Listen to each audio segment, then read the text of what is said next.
I'd like to call to order this regular city council meeting for Tuesday, January 20th, 2026. I'd like to remind the audience that this meeting is being recorded and or taped. I'd like the clerk to note that all commissioners are present. Before we begin each meeting, we start with the invocation, followed by the Pledge of Allegiance, and tonight Commissioner Siemens will lead us in prayer. There we go. You bow your heads, please. Heavenly Father, we hope that you'll be in our midst this evening as we come together to discuss the things that affect all the citizens that live here.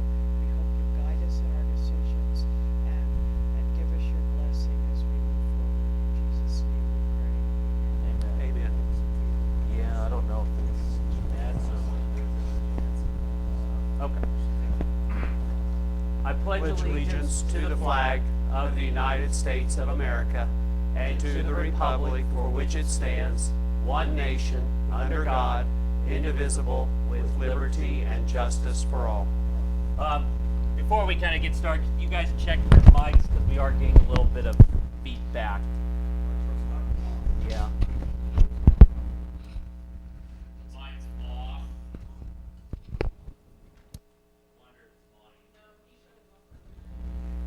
No, it's Jeanette. I'm not sure mine's on. Oh, Jeanette has Monty's, I think, from last meeting. So turn it on. Yeah, we'll just have to. I'll talk loud. No, if they can't hear you in the I'm right by this one. I'm right by this one. She wants this one. we can share. Tara and I can share.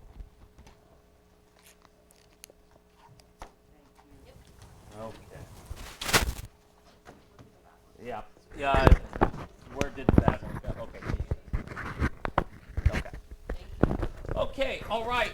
Before, is there any changes or additions besides, of course, tabling removing 6.1, the recognition of Commissioner Schmidt there? Jean? No. No. Okay. No changes. No changes. Okay. With that being said, I'd like to make a motion that we approve the agenda for this evening with removing of recognition of Commissioner Schmidt. Second. It's been moved and seconded that we approve the agenda for this evening with the removal of 6.1, recognition of Commissioner Schmidt. Any other discussion? So we will recognize Yes. Commissioner Schmidt, privately. Yes, I should say something like that, yes. We'll recognize him on Friday or maybe next week or so. All right, if there's any other comments, all those in favor, please say aye. Aye. Aye. Okay, it's been approved. Okay, minutes now from last week on January the 12th of 2026 regular meeting. The only correction there needs to be is on the second motion.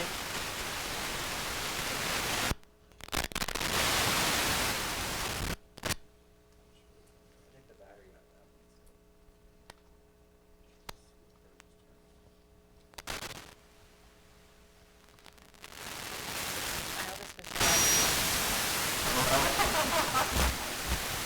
Not the sound.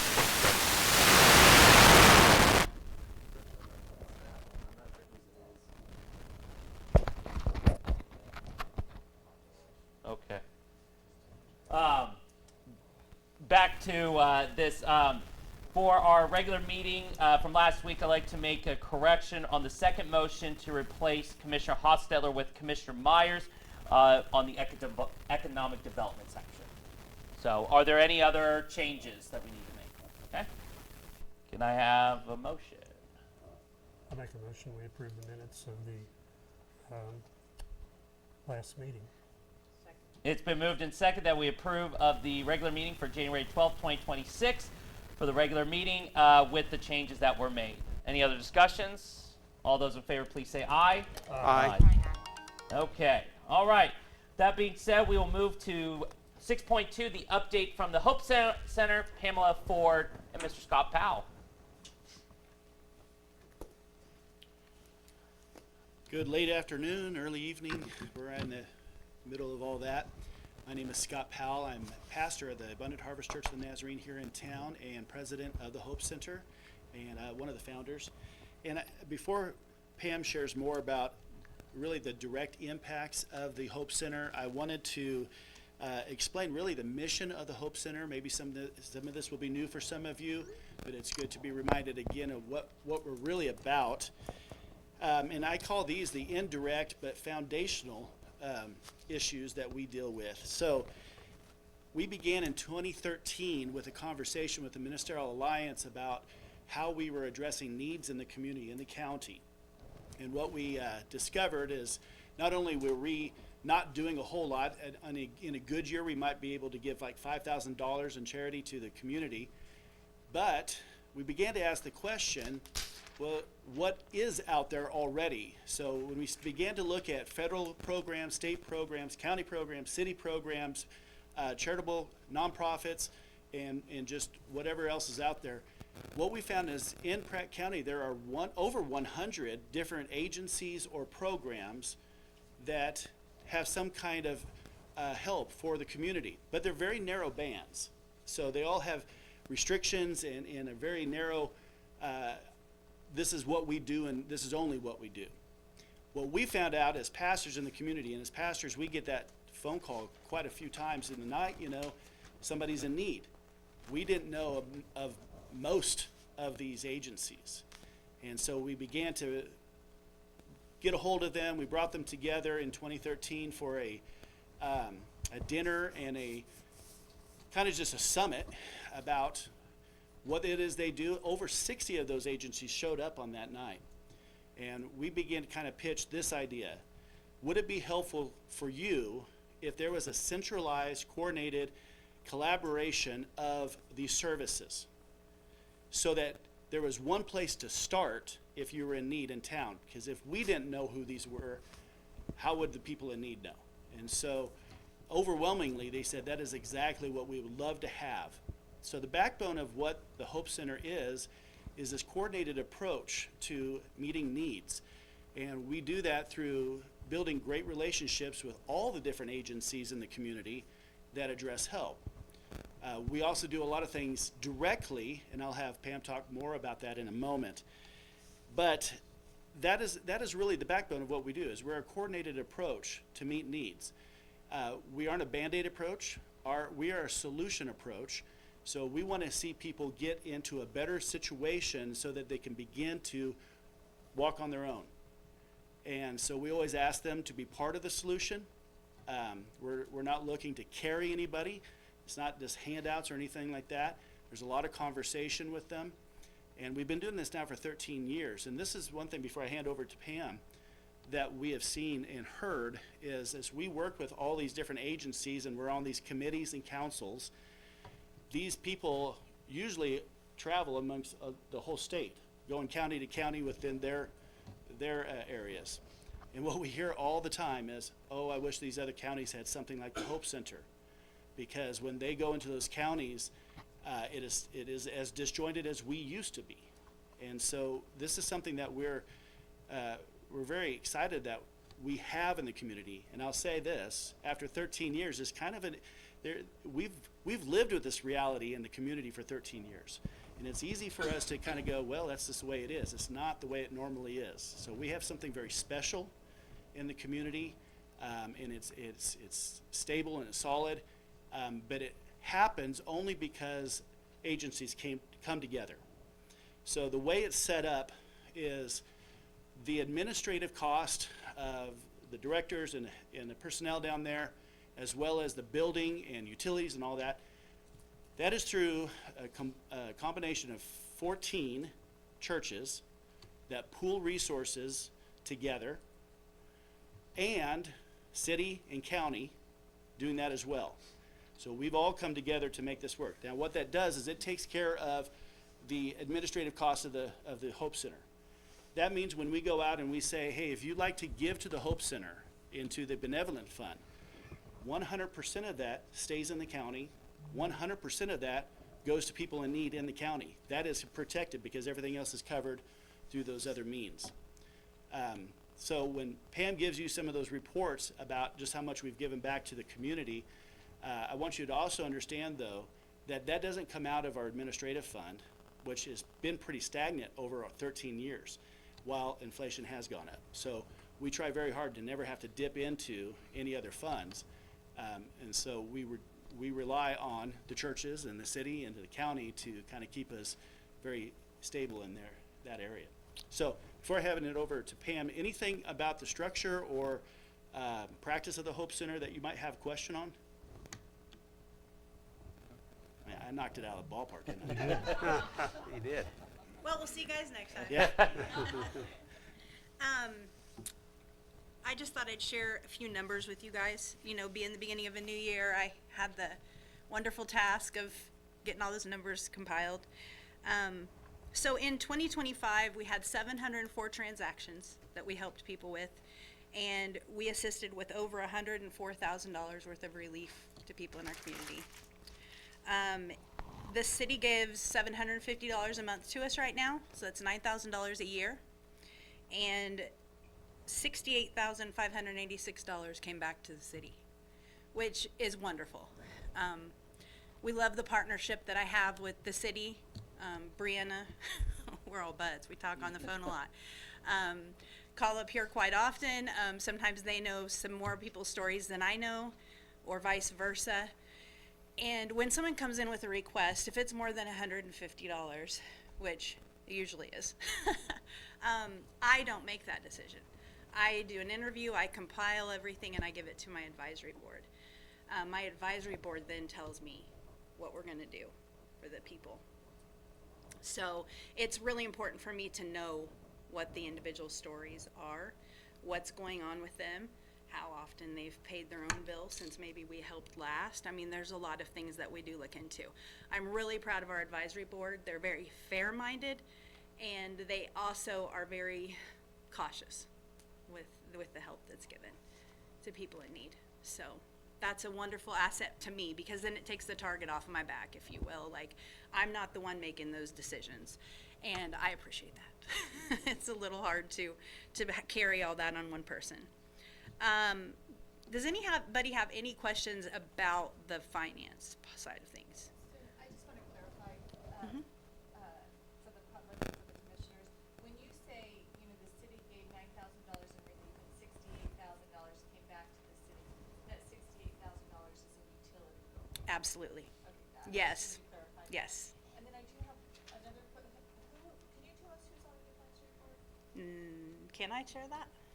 It's kind of private, Okay, but you don't, well, just, maybe just. Board members of the Hope Center. they are on the board, but we have a smaller advisory board that makes those financial decisions. So that was gonna be my next question, is how are they?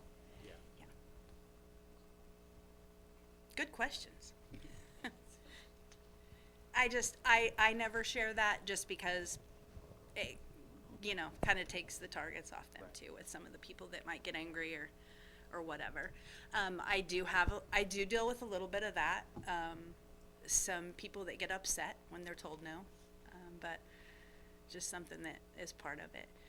And The biggest thing I would me like to, interject there. go ahead. So the reason we would say no is because it's not a solution. Mm-hmm. And what we're looking at is they'll be back in here next month. And so this isn't a solution. For us to say no forces them to look at a better solution. So that's why we would say no. We're really proud of being a hand up and not a hand out. That's a true thing. I know there are times that we do repeat helping people, but sometimes major medical issues or some other things that play a role that cause someone to be in a bad spot that was really nothing that they could have changed, that they take into consideration. And they're really good about listening to me too, you know. Sorry, but I frequent the jail roster, and if I know somebody's been in jail for drugs or something like that, I'm going to be telling my advisory board, this probably isn't a good idea to help this person, right? Because they've kind of done this to themselves and made some bad decisions. So we're really cautious with things like that. The big thing I wanted to bring up is the major increase in the amount, in the need for food in our community. In 2025, by the end of October, we were up 76% more food bags given out in comparison to 2024. Of course, there was the panic when the people didn't have their SNAP benefits for a few weeks, and that played a role. But it's always great to see our community step up. There were several food drives and just individuals bringing stuff in all the time too. I know the food bank was blessed during that time too, with the fear of people not eating. But the food need is definitely there in our community, and it's definitely increasing even without the SNAP stuff. So that's something for all of us to keep in mind. We are starting a food resource group here in town that I'm active in and a part of. So we're trying to, look at different ways of how to solve that issue long-term for our community. So, just so y'all know, that's definitely an increase in need. So is the food bank you guys, or is that a separate deal? They are completely separate entity. Okay. But we do have emergency food bags and always have food on our tables. And the reason we do that, when we brought together all the food groups in the community and had this kind of another summit, we were asking where are there overlaps and where are the gaps? And as you know, the Pratt County Food Bank, which is an awesome asset, is only open 2 or 3 times a week in these windows. So how do we carry somebody to their open doors? So that's why we have a 2-day emergency food sack to kind of cover that gap. And a lot of people take advantage of that in our community. A lot. I am also the director of Agape Health Clinic, and I would not be doing a good job with that role if I didn't touch base just a little bit with my commissioners on the Agape side of things. Agape so as you know, Hope Center is not grant driven at all. I never want it to be because you're at the mercy of your grants, right? So Agape is grant driven. It's a medical clinic. It's a little different situation. And Agape, because we are a small clinic compared to Hunter Health and some of these other large clinics in Wichita and bigger communities, our numbers are smaller. Because of that, our funding has been drastically cut. So this year we were awarded not even enough money to pay my salary. So Agape is surviving merely on our savings that we have had since Agape started. So at this rate, with the current money that we were granted, Agape's got about 2 to 3 years until we can't afford to have Agape Clinic anymore. So I'm looking at all kinds of avenues. I've applied for several different grants. Patterson Foundation, which does the match day through SCCF, they have a big grant coming out next month I'll be applying for. So we're looking into things. The doctors certainly don't want Agape to go away. I don't want Agape to go away just because I see the people that it impacts. People that don't qualify for Medicaid but just can't afford the health insurance. I just wanted you guys to be aware that that is a concern in our community coming up. We are drastically going through savings just to do the daily operations. Agape does run. I am the only full-time paid position. I guess I'm not even really full-time. They kind of pay me part of my salary. And then I have a nurse that's an RN that's also part-time. Everything else is donated. The doctors donate their time. The clinic is donated by the Hope Center donates space. So we run the bare minimum, but just know I may have to come to you guys later and have a bigger talk about Agape's future and need a little support there.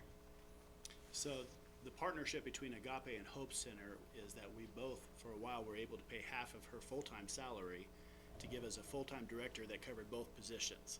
It's in-house, Agape is housed there, and even though the clinic happens once a month, it's a daily thing. Once you're a client of Agape, you have access to Pam and doctors throughout the month. So there is a constant workload. So at this point, the Hope Center is now covering a greater portion of her salary as Agape has had to pull down on that. And so that comes out of that administrative cost. So does anybody have any questions about Agape Health Clinic? Do you know what it is and who we serve? Okay. So any questions you guys have anytime. I love giving tours of what we do down at the Hope Center. So anytime you guys want to come see me, I love to show off what we do. We do great things down there, and I'm super proud to be a part of it.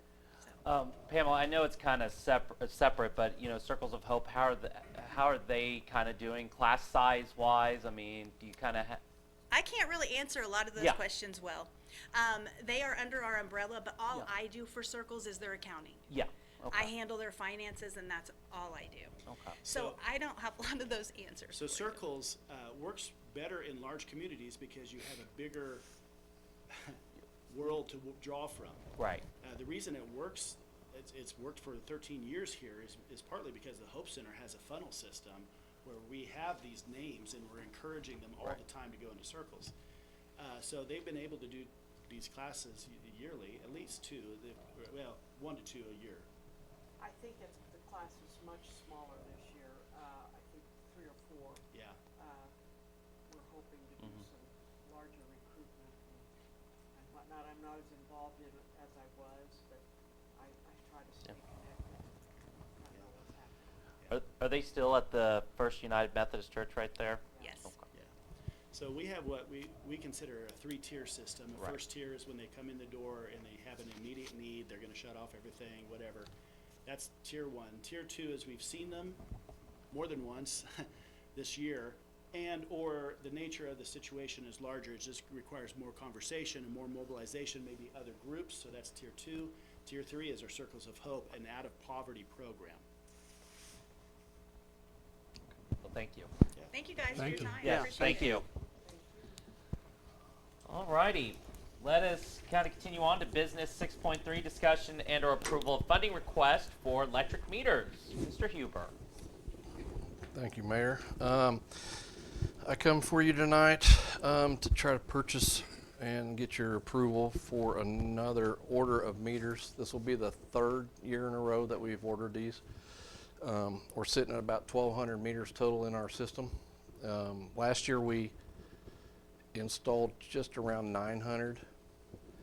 We spent $200,000 on those. This year I'm asking for $239,818.99 worth. That's actually a little less meters, but if you remember back in the budget hearings, the tariffs were affecting the cost of these. So we bumped up what we budget every year is 200,000. We actually bumped up to 240. So we kept it under that. Let's see. The reason I come to you before this early in the year is because it's 31 weeks out to get them. They will start trickling in. Some of them will trickle in a few months, but some of them take all year. We're starting. Last year we ended up doing some of the routes that were Route 1 through, I don't remember, 17 we got. Okay, that's what we started with. Well, this year, Bree and I have discussed that they've worked so well that we're going to start at our furthest part of our system, which is Iuka and out by Glendale School. Okay. We're going to work our way back to town. That reduces Sandy out there driving in muddy roads and snowpack roads and wear and tear on the vehicles. So we completely happy with what we've got. We're still learning every day with the system that we have with these meters. This year we seen outages before the customer did. We seen meters that were pulled because they were stealing power. So we fixed that pretty quick. We've had turn on and turn offs right out of the office. So there's all these little things. We can read voltage amps from our office to your house and see if it's an actual issue that's on our side or your side just from here. So I know that seems like a lot. This is going to get us 870 meters this year. So with your approval, I would like to purchase these 870 meters through Border States once again for the cost of $239,818.99. That does include the tax on. Okay, because I was about to ask, so I saw amount requested and the taxes. Yep. And then, so I was just kind of curious what, Yep, that included it all. So. well, yeah, but I thought it would have been, when you had two and two together, yeah. Have you deployed all those you purchased last year? We keep about 20 to 30 in hand throughout the year because people, we just don't know. Sometimes we've had people that were stealing power or something. The trailer parks tends to burn up meters down there. So we've gotten to where Country States, if they burn up a meter down there, we request that they fix their socket first before we put a new meter in it. because we don't want to burn up another $300 meter putting it in there. So, so we have some in stock for that. There's a lot of new stuff that goes in. Some businesses that will go to 3-phase, so we keep a little bit of on hand for whatever occasion. So one of the reasons this is also as high as it is for less meters is we're starting to get into the 3-phase part of it. There's a few oil wells and irrigation and stuff like that. So when we get into, and I've said this is the third year of 7, when we start getting into a lot of the commercial areas, all of those are 3-phase meters. The price goes way up for 3-phase meters. So that's what will probably hold us up. We'll just keep whittling away at it. So, but there we go. So. Okay. So Tara, how much is left in that line item? Does that take care of that whole, because he put on the form unknown at time was submitted. Yes, that's coming out of the capital equipment. They set aside money every year to the capital equipment reserve, and he has a little over 1.2 million Oh, set okay. to reserve. Yeah. It's not just for this, but for other items. Sure. I could have mentioned that. I just forgot that part. So. I'd make a motion that we approve the funding request for 870 electric meters at a cost of $239,818.99 from border states.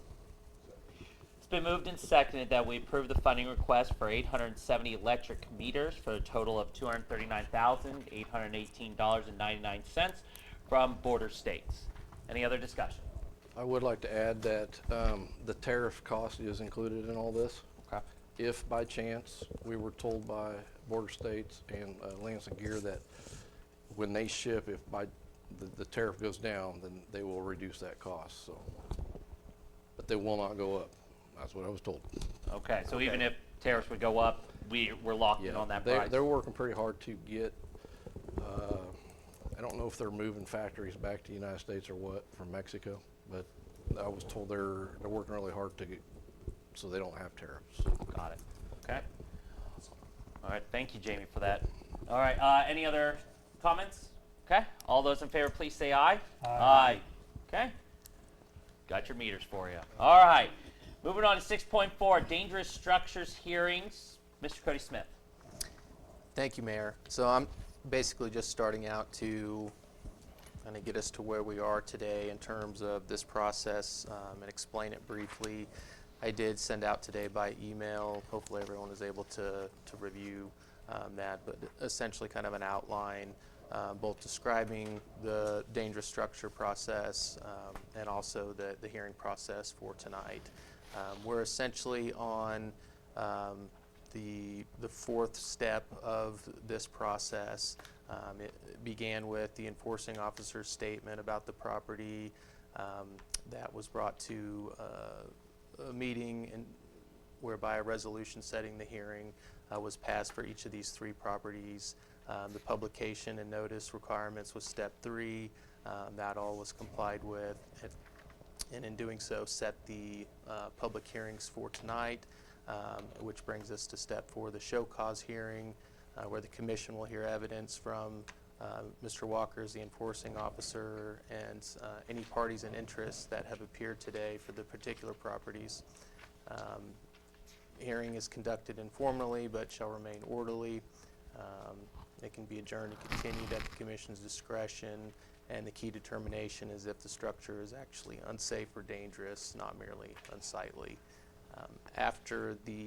For each particular property that's heard for its hearing, there'll be a resolution of findings determining if it's not unsafe or dangerous. That's the case, the proceedings would end.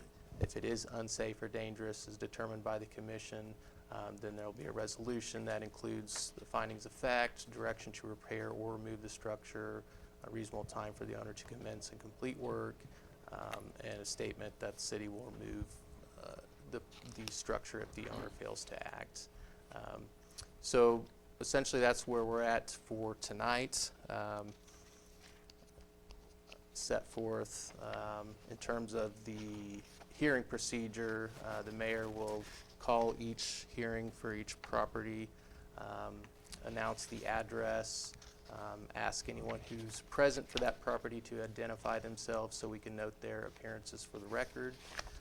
After that, then Mr. Walker, as the enforcing officer, will present his evidence of the dangerous and unsafe conditions, which include photos, reports, testimony.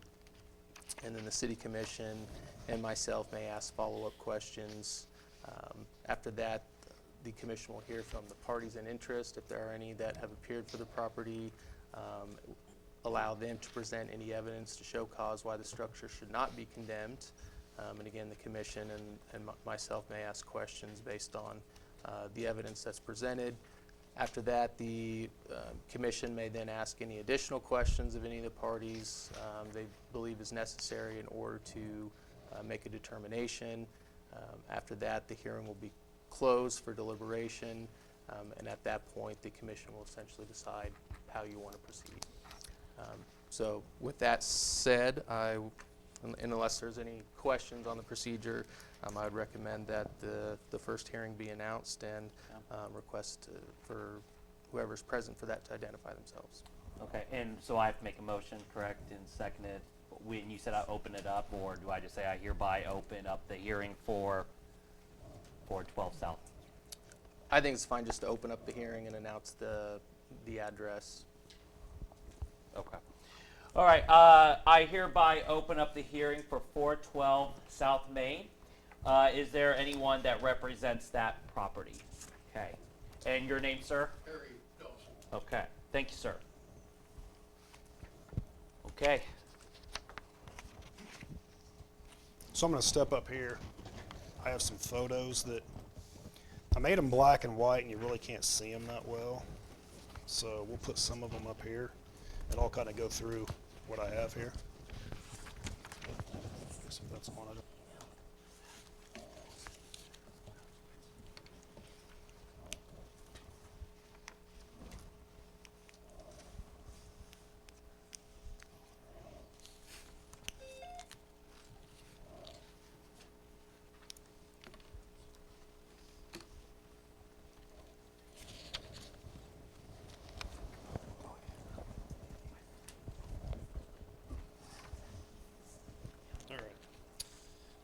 This is the wall that's between the old Woody's and Harry's property, 412 South Main, of course. There's actually two walls there. They adjoin each other. One of them is cinder, and this one's made out of the red bricks that has mortar in it. The mortar's actually failed. You scrape on it, it cracks, it falls apart. I do have some. There's the front picture of the residence there.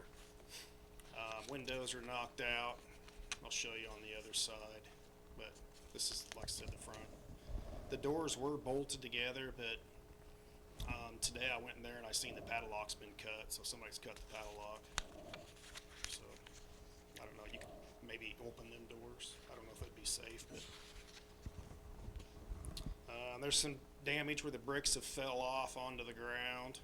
You can see where the two walls are pulling apart, and it's pretty much failed. There is a wheat truck in there. You want to go to the next picture there? All right. There we go. This is an overall view of it, and this is the south part of it. You see the wheat truck in there. It all used to be covered with the concrete there, the mortar. As you can see right here, you can see where the bricks have actually fell out, and some of them are in the back of the wheat truck. Looks like some kids or someone's thrown them through the windows. Here we go. If you zoom in on this, you can see the walls are splitting here. This is actually 410 or 412, and this is the old Woody structure here. What does it mean that the wall's splitting? Like it's just about to come down now? Yeah, they're not connected anymore. I don't know what they're braced together with, but as you can see the line right here, it gets bigger at the top, which means either this wall's going this way or this wall's going this way.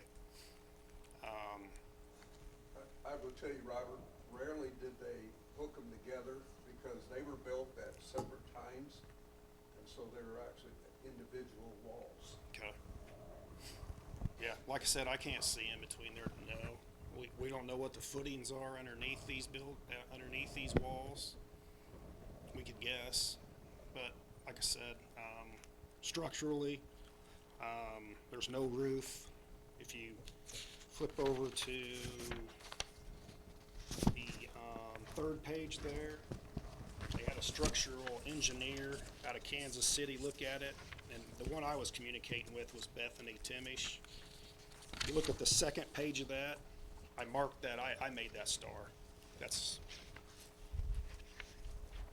the engineer didn't do that, I did that, but. So it says the original roof of the building 412 appears to be missing for some time. However, while the roof over 414 was present, while it was, the common wall between 412 and 414 was laterally braced by the roof and remained stable. However, once the roof from the building 414 was lost, the common wall between the buildings 414 and 412 became completely laterally unsupported.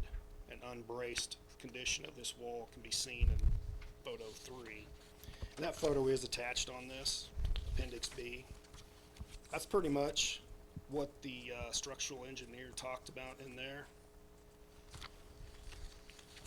But if you flip through there, it shows the photo 3.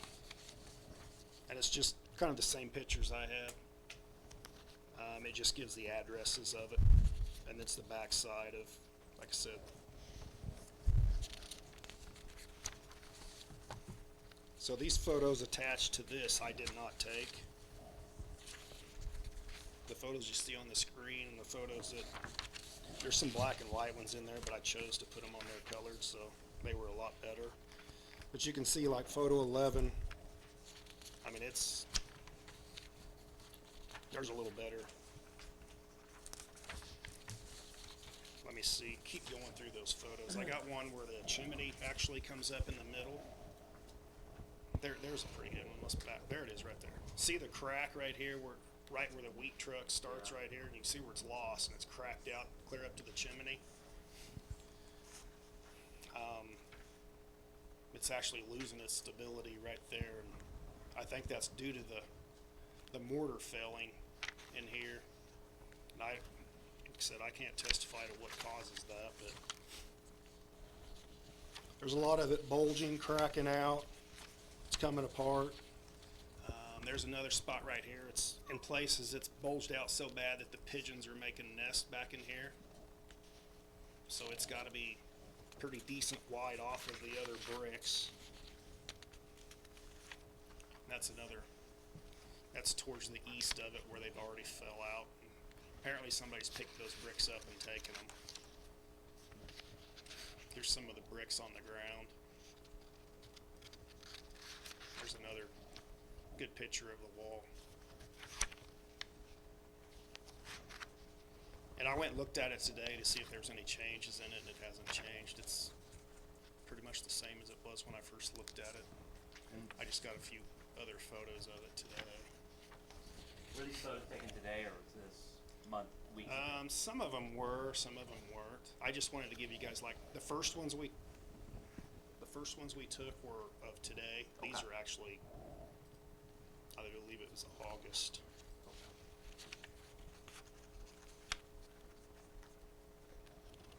But I spoke with Harry about his wheat truck there, and I guess it used to be in pretty good condition, but now it's a lot of damage and stuff, so I feel like there's a bunch of pedestrians, people in there playing around, and my concern is this wall right here is going to fall and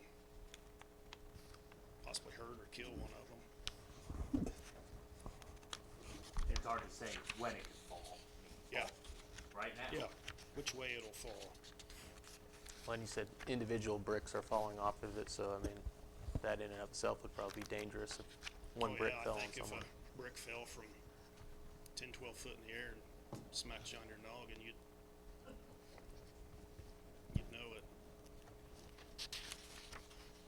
So with what we're talking about, are we just talking about this wall? With it gone, then it looks like the front wall has long span? Does the front wall stay, just this east-west wall? So the plan is the new owners of the other residents at 414, they're gonna come back 8 foot, cut this wall so there's a T, and stabilize it, and they're gonna stabilize the front of it so it won't fall during this process of taking this down. But their plan is to give it the 8 foot back so it's not just a straight wall, so it's in a T. So it'll, halfway through that wheat truck, there'll be a wall that comes back, and then, But the facade in the front will stay. yeah, yep. There's an iron beam that runs across this whole thing up here, so, and then it's got, I don't remember what they called this. Party frontage or something like that's what the construction guy was calling it. So, I don't know. It's what gives the building its look, you know, a lot of it, the entrance. And you can see the I-beam that runs across. Okay. Okay.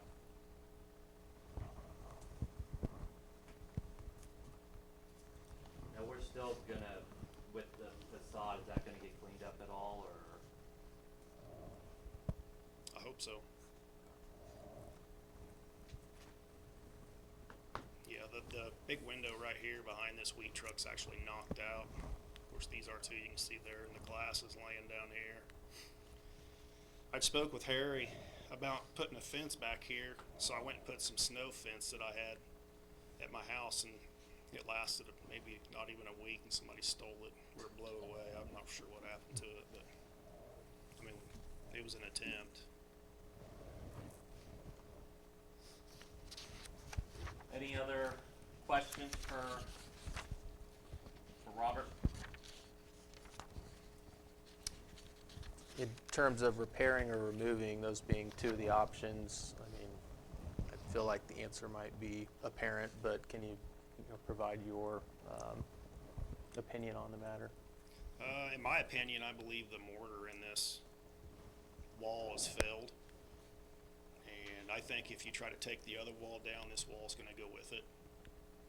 I don't think you could repair it. I think whatever's happened to this building, whether it be weather, the fire, or whatever else, I believe the mortar in that wall has failed, and that's what's letting the bricks bulge out and fall. So, I mean, there's places in there you can scrape on it, and the mortar's powdery.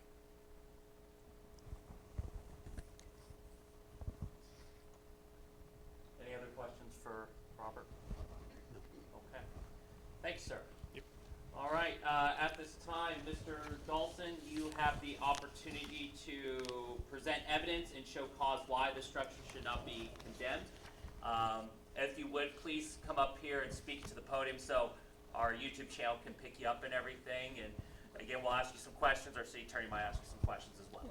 My name's Harry Dawson. I live in Sun City presently and run the Buster Saloon, ranch and farm as well.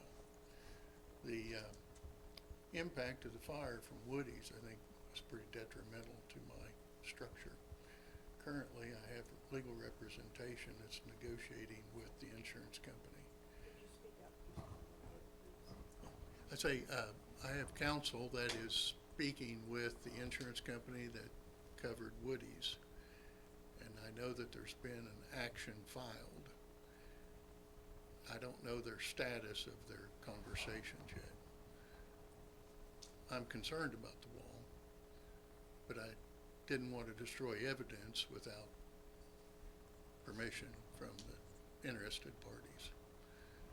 I was rather shocked that the mortar, not only in the south wall, had deteriorated, I believe, from the fire, but the north wall has sustained damage as well.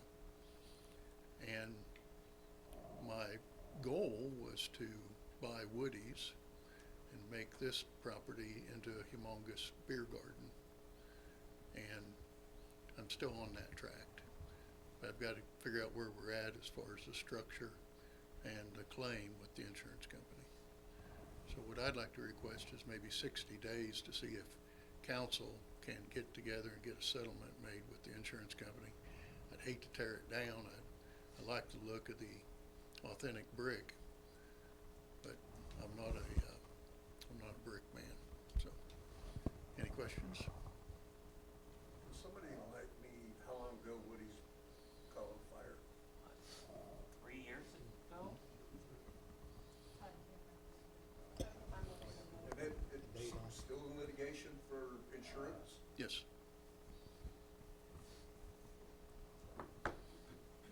That's dragging feet. August 2023 is when services were cut. So, yeah.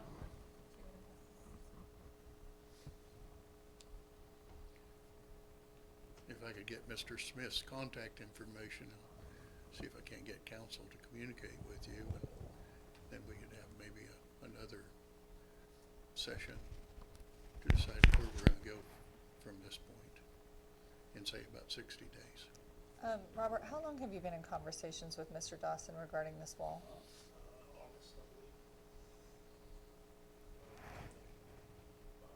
And Mr. Dawson, you made a statement that you have an intention to purchase the Woody's property. I'm sorry, I can't hear you. You made a statement that you have the intention of purchasing the Woody's property? No, I've tried 3 times to buy it and then it burned down. Now another party owns it. But originally, that's why I bought that lot. And then we cleaned it out a little at a time because it had fallen in or something had happened. And I think it was part of Bill Robbins's, one of Bill Robbins's properties. And then there was another owner that I actually purchased it from. So, I know that EBH, I'm sorry, I I believe can't it hear you. was, I believe it was EBH that did a structural engineering letter, when you were the building inspector, so well over a year ago, I think 2 years ago, stating that that wall would crumble if the Woody's owners, the current owners, were to rebuild, were to try to build. So this unsafe wall has prevented the owners of the neighboring property from being able to enjoy any sort of economic development venture. And I know that Mr. Dawson was contacted in 2023 about this wall. I would ask the commission to find that this is dangerous, to have bricks falling from up high. We know that people are back there on a regular basis. We know that they're falling into that wheat truck and causing damage on the wheat truck. And before somebody gets injured by a falling brick, that we take action and remove the structure. So I would ask, when Woody's was a thriving business, you own the property, correct? Next door, yes, sir. Yeah. So what was the plan then with that wall? Well, 'Cause it's been falling down for a while. righto. It kind of keyed on if I was successful, because we went to contract once with Woody's, and at the last minute, like 11:30 at night, they canceled out. Then there was a second attempt, and then the third attempt was about 10 days before the fire, and we were pretty close then, I thought, on a purchase. How long have you doing this? Gosh, 6 or 7 years, I suppose. It was quite a mess to clean out. I remember. So I guess I'm having trouble with what is the plan for the area, for the building, for the front facade and everything? If it's safe, I'm more concerned about the disconnecting the front of the building from this wall. If you took this wall out, I'm concerned about the front of the building falling onto the street. So wherever this goes with the council and my attorney and this suit, the plan is to put in open air type summer venue for big hamburgers and cold beer. Okay, so either way, that wall's gonna have to come down. I mean, if you put that open air business there, you can't have people in tables and chairs underneath Right. that. Unless it's Hang repairable, on a minute, underneath that wall, correct? unless it's repairable. I don't know much about the brick business. So I don't know I don't know what can be done with the wall to secure it. I was just concerned that, But you do have common knowledge, because you do have a business, a ranch and farm. You see fences and stuff that are in disrepair. oh yeah, You can't sit there and state that this is a dangerous wall, no matter what. I think everything's dangerous. Yeah, I agree with you. Have you seen any evidence of this lawsuit or heard anything about Mr. Dawson's attorney filing suit regarding this law or with regarding the property or anything from the current Woody's owners? No, this is the first I've heard. I think when Brad was here, I heard there were some discussions between the owners and the parties, but I hadn't heard that an actual lawsuit had been filed, and I haven't heard anything just from my dealings with district court that there's anything going on over there. I would just make a couple comments. One on whether or not it's repairable. I mean, that's why we're here today. Is if the property owner has any evidence to show that it is repairable, to present that to the commission tonight. And I guess you don't have that. And then the other thing would be, I believe the property owner is weighing two different things. One, the nature of this potential civil suit against two, the potential dangerousness of the structure. And I would think, at least from a legal perspective, the dangerousness of the structure would outweigh the civil suit. I mean, I think there's been ample opportunity to document the wall and the issues as far as evidence goes. I know that was brought up as an issue that he didn't want to destroy evidence, but I think there's been ample time, and there still could be. I mean, if the commission decides to declare this unsafe, there needs to be a reasonable amount of time given to the property owner to take it down. And so in that process, if evidence hasn't been gathered in terms of, photographs, video, that he would still have time to do that. So, from a legal perspective, I'd ask the commission to weigh those two things and consider the dangerousness, more of an issue to take into concern.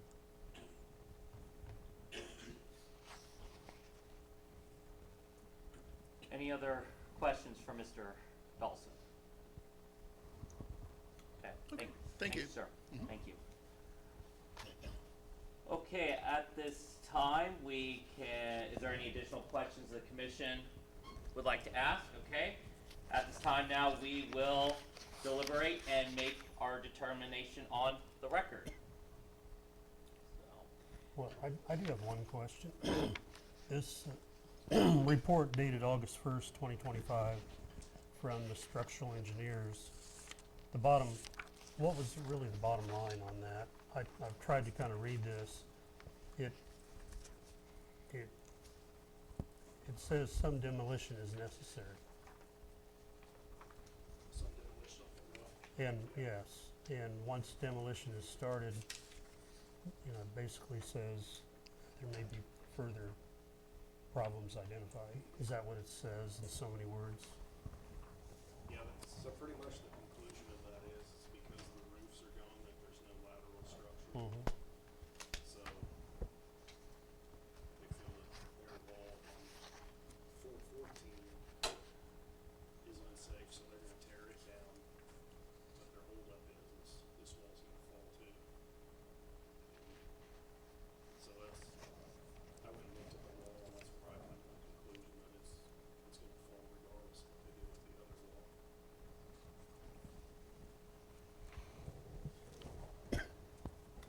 And then if it falls and the front facade is destabilized, then that's another hearing, another issue,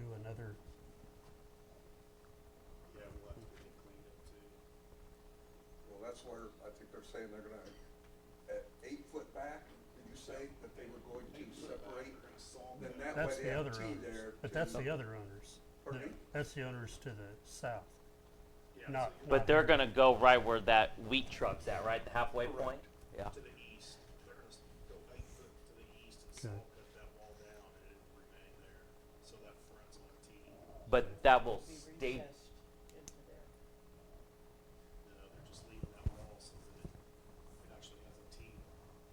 Instead of a straight line on the front, they're leaving a T so it has something to. so will that T then stabilize that front facade then? It will. Okay. So that'll be a whole different hearing than if we want the facade cleaned up. Okay. Yep. I don't have that information, but that was given to me by Ron Simpson, and he told me that he got that from the structural engineer. Okay. Robert, how would that work in terms of if it's ordered to be taken down, will the owner need to go through the city to get a, license or inspection or something, a plan? Ron Simpson will get it, he'll get the demolition permit. Okay, so there's someone that's able to do it? Yeah. Okay. And But I think I'll get that from Cody, are you asking if the owner is ordered to remove the wall and the owner chooses a different contractor other than Brian Simpson, will he need to get a permit for the demolition? Okay. Yeah, I know that's the plan, but I just want to make sure that that actually does happen and someone just doesn't come in there and start tearing things down and causing more problems, but, yeah, okay. Yeah, you can't go to the farmer's market and hire X amount of guys to come tear your wall down, you have to have a demolition permit. Yep, okay, thank you.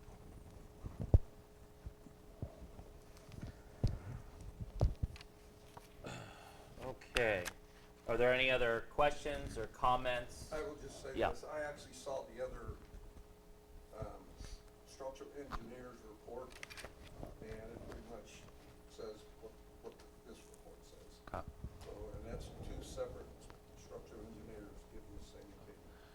Well, I appreciate your insight on this, Brad. Cody, with the resolution, would the number need to be 012026-A? I'm assuming since we have 3 resolutions and all that. 012026 Dash. A. Okay, A. Right here or right here? Yeah, I know. I'm just, He's contesting it. Yeah. So Cody, where do we go? I'm assuming this is you're contesting this case. You're saying it's not a dangerous structure? Yeah, that's how I would treat it. I mean, since he gave information that was, somewhat contrary to what what Robert presented, that you make the findings, and however you decide, I can then prepare a resolution to provide to the commission at the next meeting.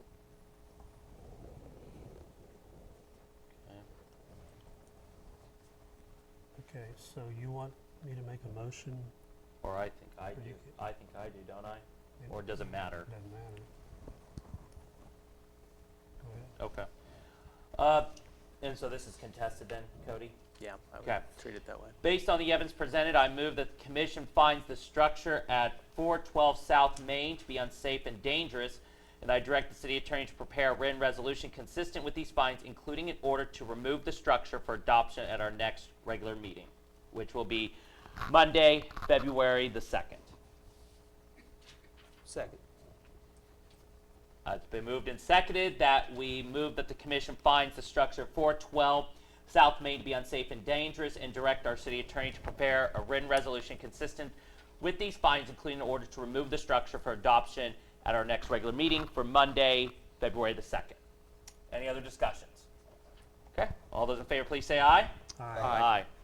Okay. And then Okay. just for a little more feedback for when I prepare that for your consideration, in terms of the time for compliance, is there a time that you prefer that I include in there within so many days to start the work and so many days to complete? I would say 30 days, but that's just me. 30 days from February 2nd.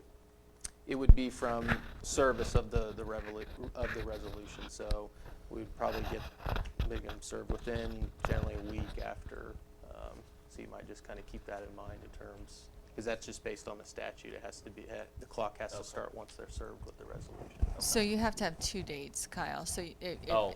30 days, in 30 days you want the wall down, or 30 days you want the work to commence? To 30 get the days I wall want down? the wall down. That's me. So then you would probably do 15 days. Okay, 15. Okay. The work must be commenced within 15 days, and then the work has to be completed within 30. You have to state both dates. Gotcha. Okay. Thank you. Okay. Cody, I guess we're on to the next hearing. Yes. Okay. This is a show cause hearing for the property located at the address of, make sure, is it, okay, is it the 712, right? Okay. 712 North Pine to determine whether the structure should be condemned and ordered repaired or demolished.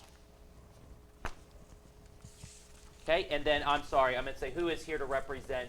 Okay, and your name, sir? Oh, okay, thank you, sir. Thank you, Mr. Willard. Okay.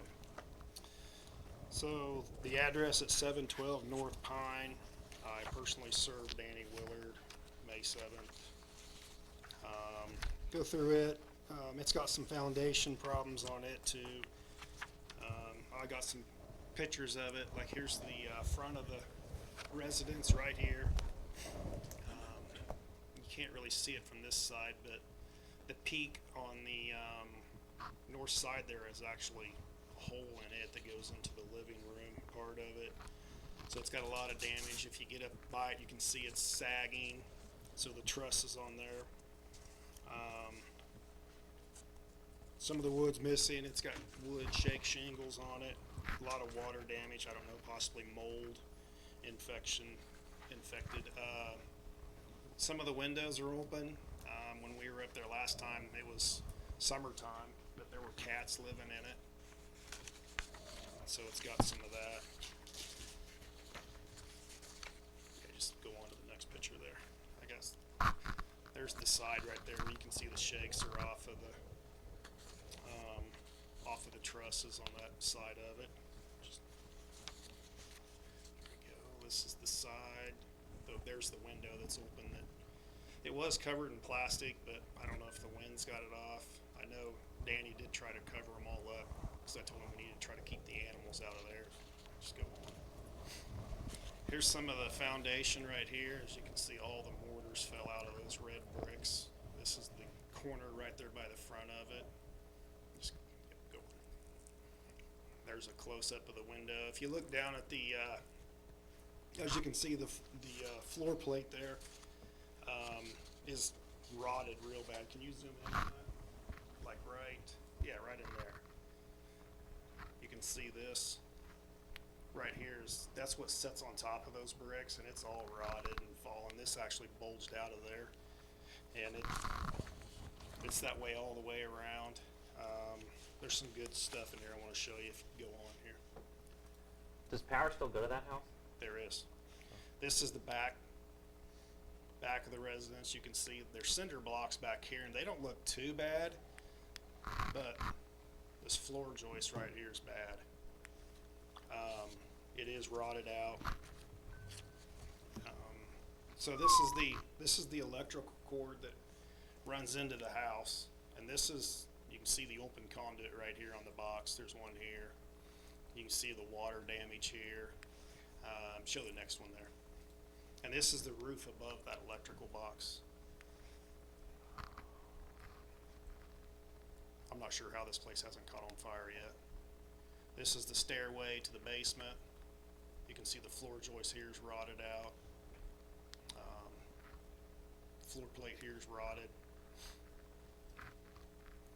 And I just took this picture to show you the other side of the mortar on these bricks. They're starting to come apart right here, and also that floor joist right there is exposed, starting to rot as well. There's a close-up of the house. I looked at this house again today, and since last time Danny and I talked, he did get a lot of the windows boarded up and stuff, so be is trying to keep the animals out of there, the critters, but not. Yeah, just go on. Is that it? Okay. So based on the water damage in there, I didn't go in the residence. It has some of Danny's items in there that he was gonna get rid of. I mean, he wants to keep, so he was gonna try to move some of them out as we were going through this process. I talked to him a little bit. He does agree that it's not repairable, just based off of what we see on the outside of it. The foundation is pretty much the heart of this thing, and it's gone. I mean, the floor joists are gone, which they call them rim joists, what band joists that go around the outside of the floor joists. And it looks like all the way around that house that they're rotted out. Bricks are losing its mortar, coming apart. The electric doesn't have a roof over the electric that he's using there, so.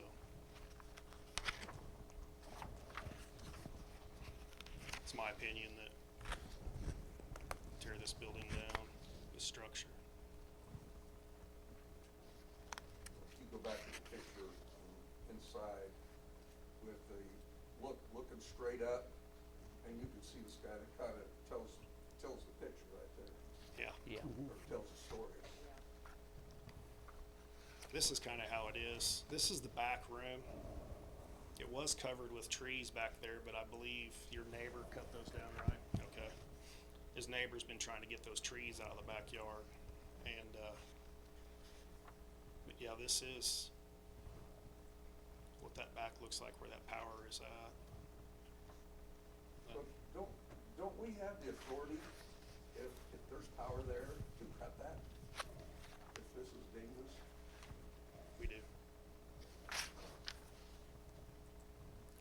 The reason I haven't done that is because it's been really cold out and he's using that power for heat right now. So I haven't. So he lives here?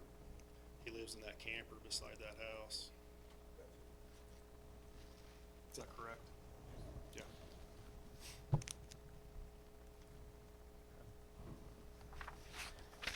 Any questions for Robert? Okay, thank you, sir.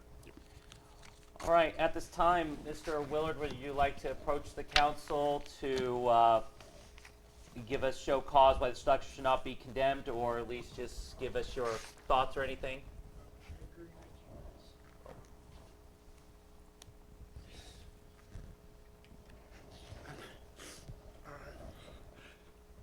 I've tried to do repairs and stuff.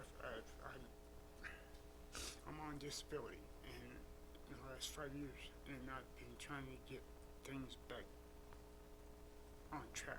And I'm having a lot of problems. And I do agree with the house and stuff. I'm sorry. You're okay. I'm trying to get an apartment at Hillside Terrace. I got a chick with her next month, and I was having problems with my disability card, and I got it corrected to where I get direct deposit, and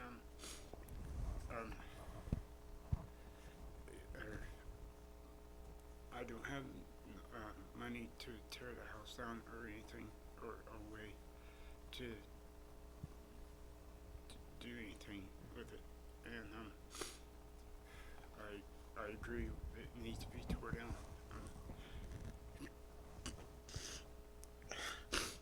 Have you discussed with him that even though the city may tear this down, that he will retain ownership of the property?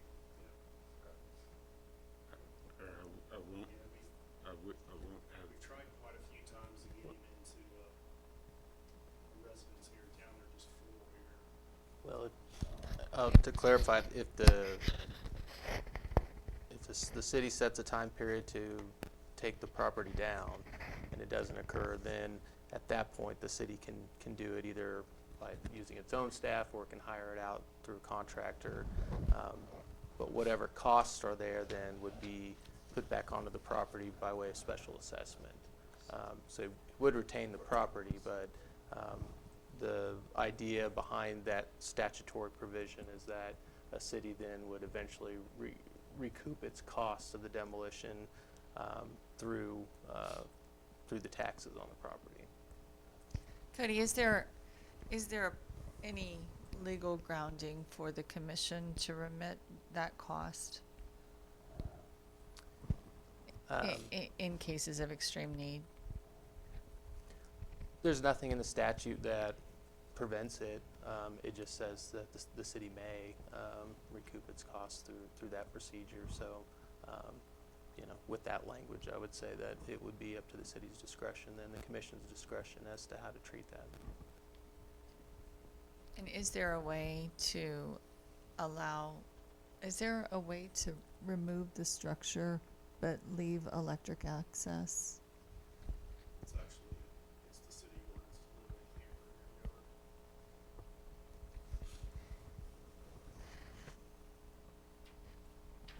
your yard. I know other options have been, cities have worked through their land banks with individuals to, if they know that the costs probably won't be recouped,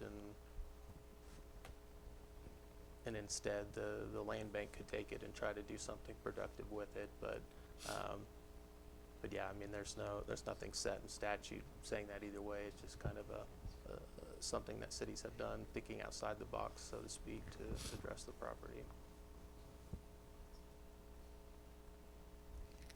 I think we have two issues that are present. One issue is we have an unsafe structure that needs to come down because it's a safety hazard. And we also have a citizen that has tremendous need. Yeah, no, I concur. And so, Mr. Willard, you said you're trying to find a place, you said? Yes, Hillside Terrace. Hillside Terrace? I've got, I had bring in, my paper, says how much I get a year, and I gave it to her, and she told me, check with her, in February, and then, that's when I'll be, starting to receive my money again.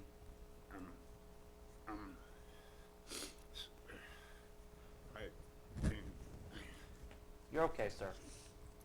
I've been without money the last 3 months, and I've had a lot of help from Hope Center and Robert and a lot of family and friends.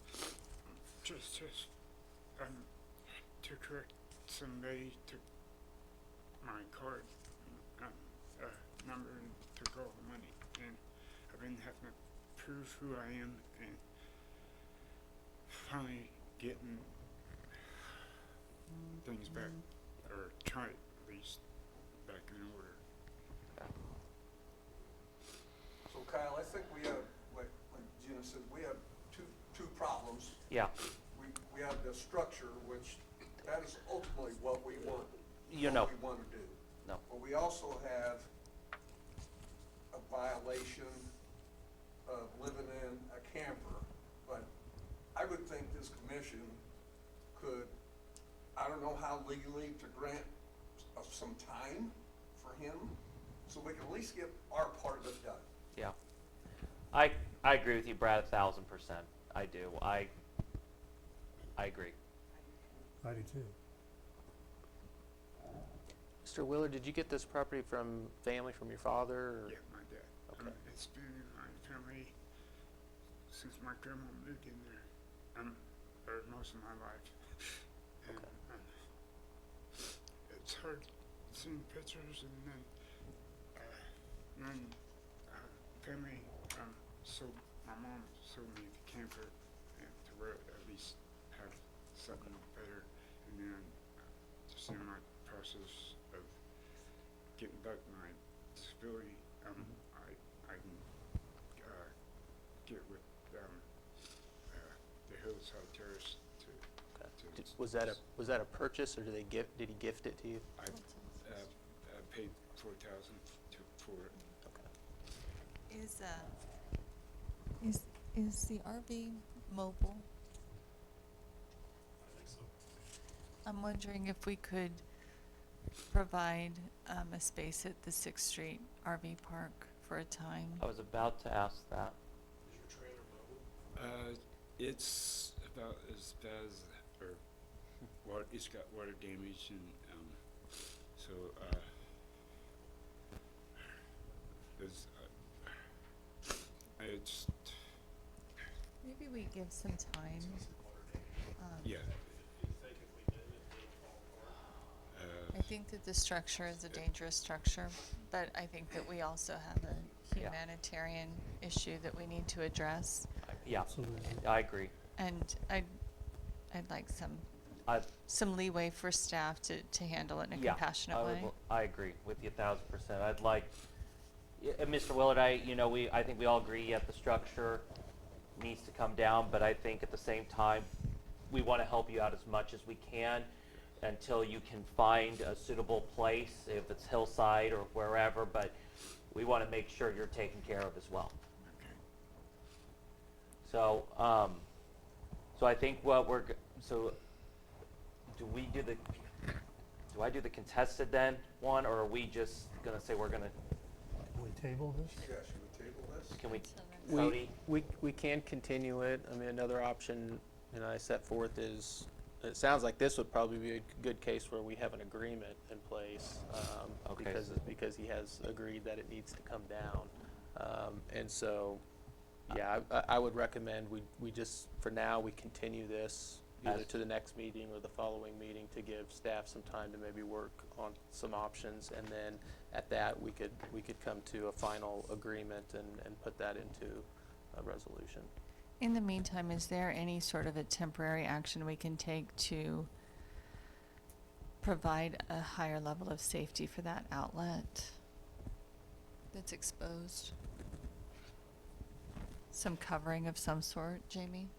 I don't know why is that plugged into the house and not on that disconnected to the back? Did something go bad with it? One of the breakers were kept, or we switched it to front of the house because I was having problems with the power on the front of the house. And then we put it in the back room, but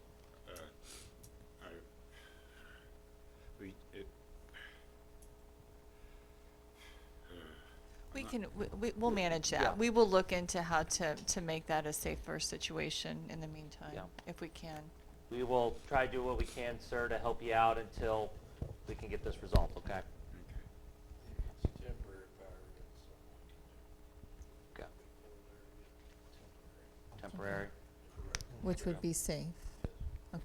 Okay. So the city will do something to help provide some safety measures while this is being tabled and considered at the next meeting. So do you want me to make a motion, Cody, to say it's contested and we'll talk about it at the February meeting, or are we just gonna table this one?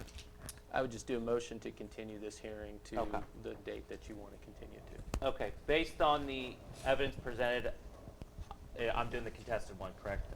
Or am I just? Just do a motion to continue it. Okay. I'd like to make a motion that we continue discussion on 712 North Pine. Second. It's been moved and seconded that we continue discussion on 712 North Pine. And what date do you want to continue that to? Which city The next- commission? The next city council meeting, I should correct myself. So make the motion, Bree, to note that we'll talk about it on Monday, February the 2nd. Okay, any other discussions? All those in favor, please. I'd like to say that they need to find some place you can put your camper. I'll pull it there for now. Okay. All right. Okay, thank you, Robert. Okay, And if Sixth Street is a possibility, we can make that work. okay. Any other discussions? All right, all those in favor, please say aye. Aye. Okay. Thank you, Mr. Willard.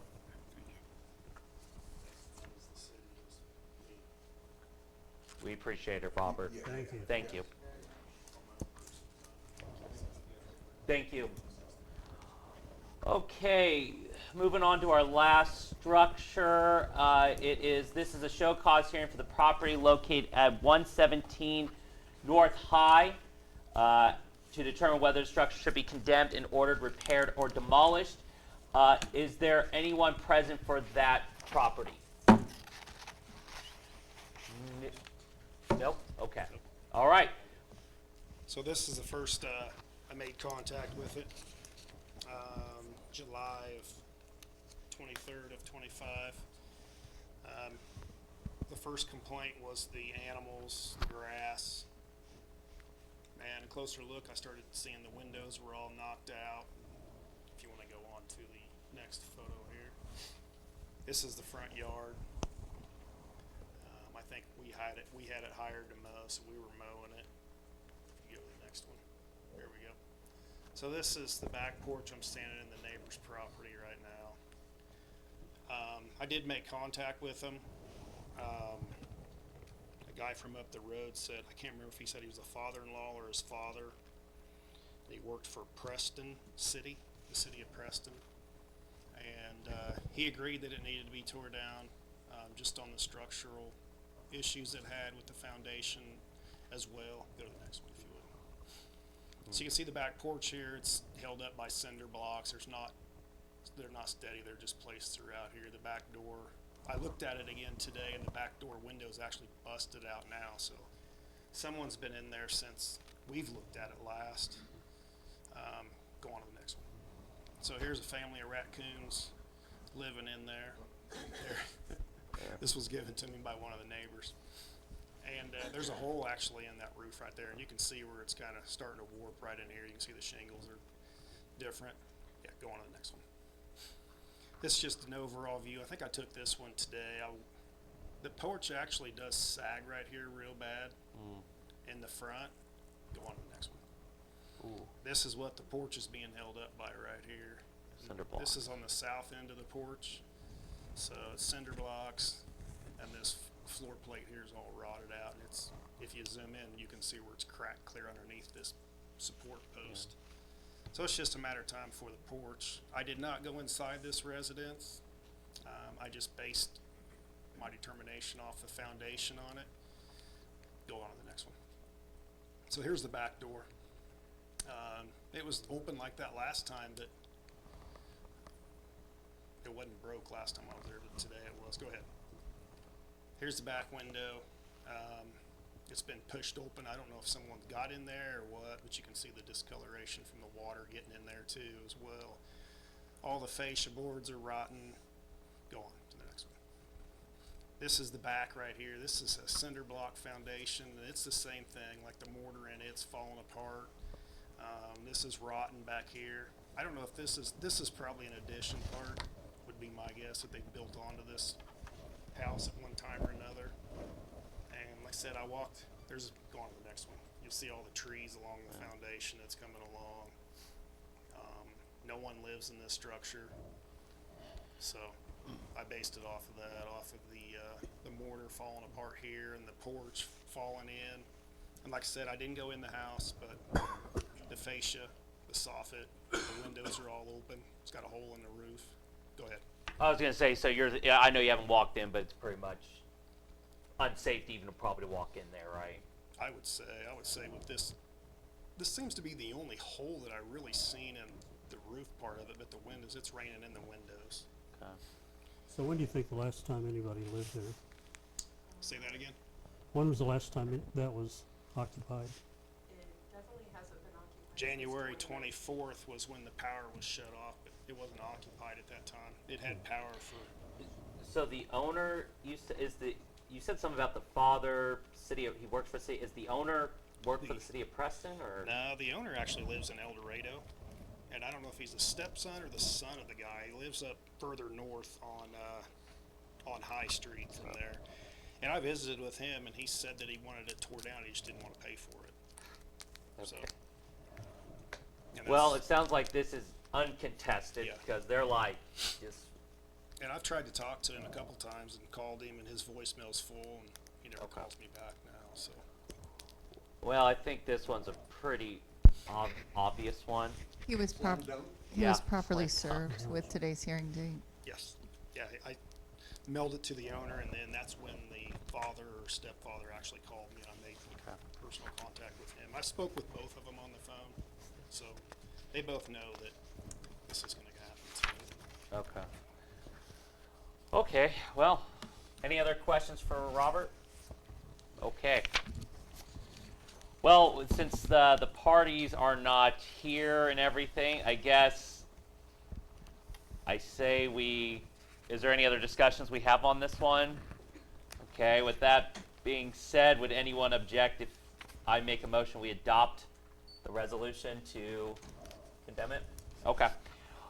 I move to adopt resolution, I'm assuming since we have no other one, this could just be regular. Okay, I move to adopt resolution number 012026, find that the structure at, gosh, I have it right here, 117 North High is unsafe and dangerous, and ordering the owner to remove the structure within, how many days, guys? 30? Okay, 30 days with work to be completed within, what? What did you say, Robert? Is it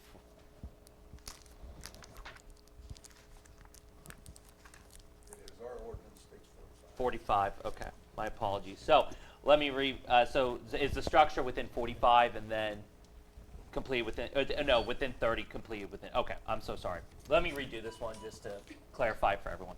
I move to adopt resolution number 012026, find that the structure at 117 North High is unsafe and dangerous, and ordering the owner to remove the structure within 30 days with work to be completed within, or is it the reverse? Or did I have it right?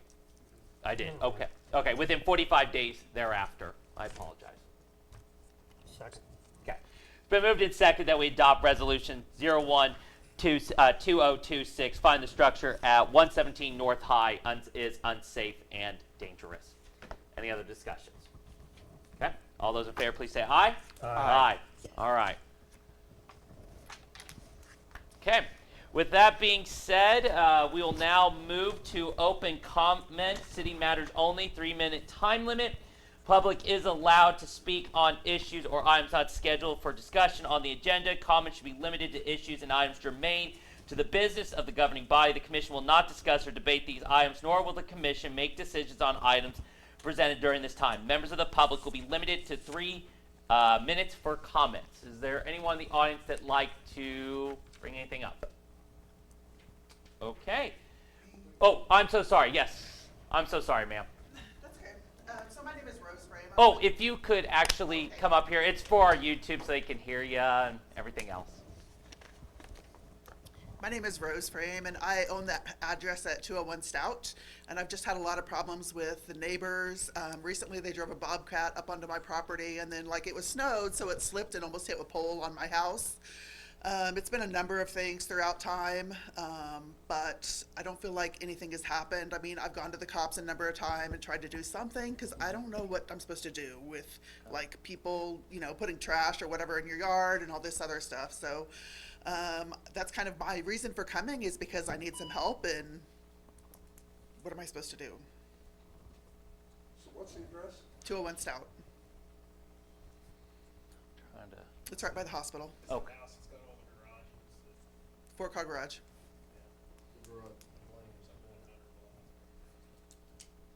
Okay. I'm just trying to picture it in my head. It's Humble Pie, J. Knights and Sons. Okay. The next house and then the first house on the Okay. Okay. So it's your neighbor to the north? Blaine and Stout, yep, the corner. She's the first house. So it's your neighbor to the north? I'm really bad at directions. Okay.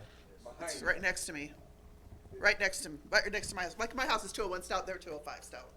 It's right next door to So yes, north. Okay. And it was 201 Stout? 201 Stout is my Okay. It was my mom's property, and now it's mine. Okay. But it's 205, you said, correct? That we're looking, okay. And Is this a civil issue? Yeah, I'm not, I didn't hear the complaints fully. There's ATV and trash? There's been a lot of trash throughout time. Their trash used to tip over and be in my yard, and then I would pick it up. Eventually, I mean, that's how it started. And then throughout time, I mean, they litter and just leave it there. And then, like I said, recently they drove a bobcat up there, and then it almost hit a pole on my structure. They put up a fence, like 3 T-posts. They drove a bobcat. It's like a... yeah. Okay, I don't know. But they put up like 3 T-posts, and then,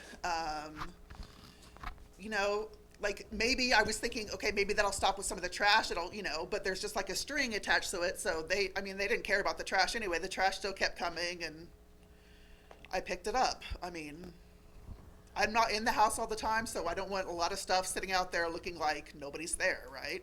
Yeah. I mean, I do come sometimes, but I work in Wichita, so. Gotcha. So Cody, do we have any authority on civil issues at all? If we limit her and the neighbor? No, I mean, if it falls under civil nuisance, which it sounds like it does, it's not, we don't really have any power to do anything on that. Now, if law enforcement or someone actually views them littering, I mean, we do have littering, that under our standard codes, but the problem with just having the litter on the yard, I mean, it's hard to prove who did it. Cameras there? I don't have cameras. I did one time, his insurance card was in my yard.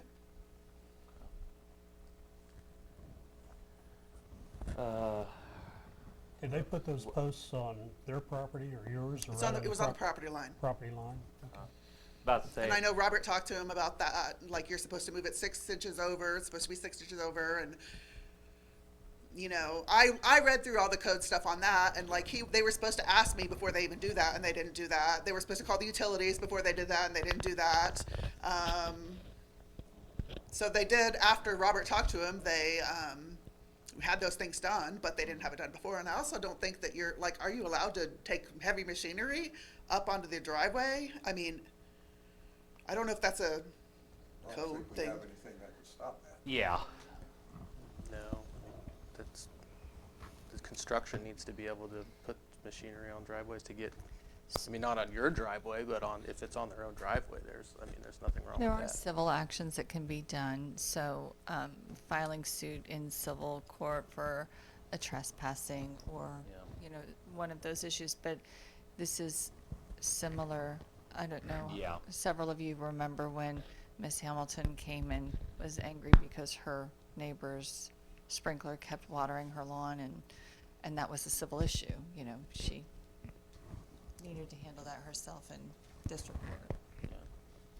Cody, It's do you beyond disagree? the scope of. No, Yeah. so I'd recommend talking with the attorney that's experienced with civil nuisance law. That would be able to help you with some of those things that we don't have anything, you know, that we can do under our code.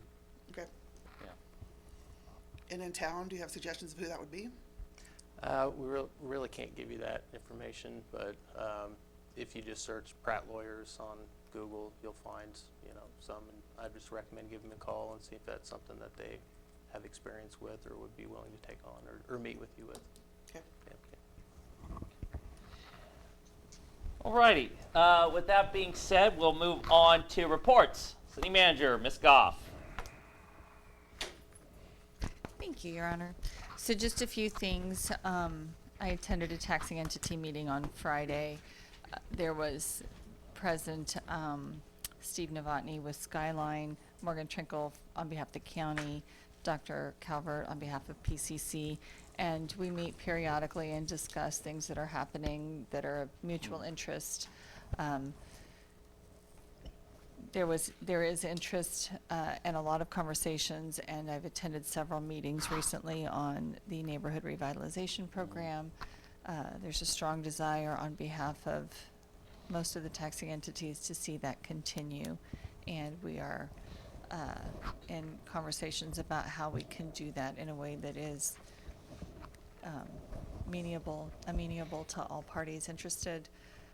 Ms. Morgan, Heather Morgan, has worked with Representative Kyle Hoffman, and they have introduced a bill to allow, if the bill were passed into law, it would allow the designation of the entire county to fall into the neighborhood revitalization program for under a certain population. We're hopeful that that takes effect. It is Representative Hoffman. Did he He's give the any? proponent. Yeah. Did he give any indication like, hey, this could? So I don't know what conversations he's had with Ms. Morgan. I will be in Topeka tomorrow with the power plant Superintendent Evan Hands.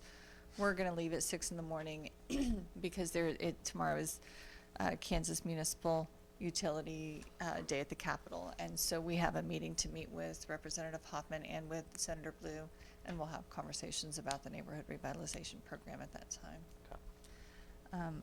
Other than that, there was a planning and zoning meeting last Thursday. Brad was able to attend as a commissioner this time and not as the building inspector, and a variance was approved. Well, yes, it was approved. And then,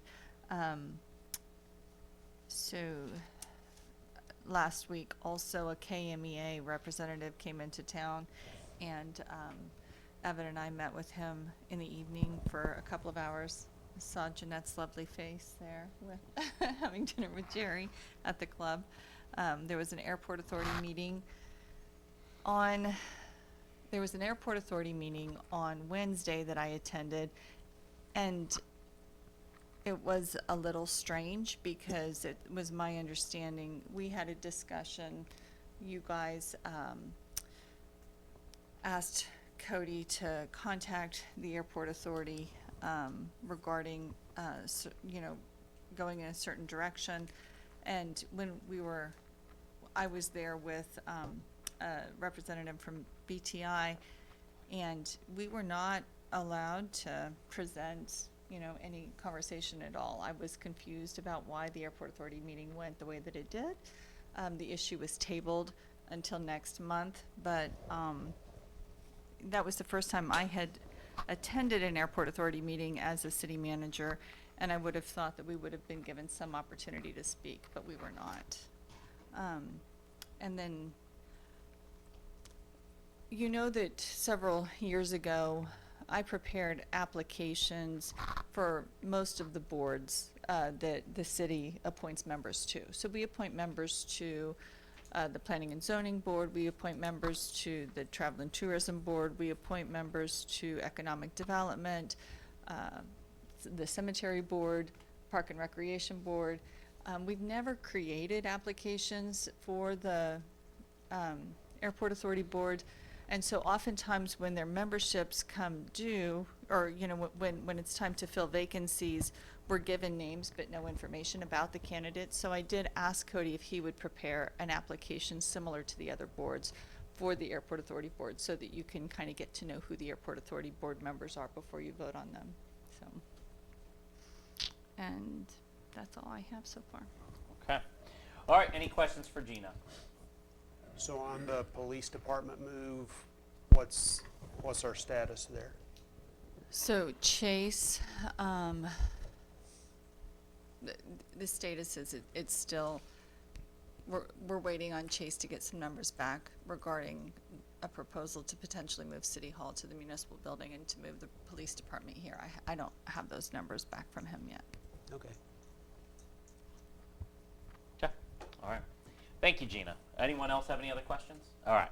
Okay. Public Works, Mr. Shanline. Thank you, Mr. Mayor.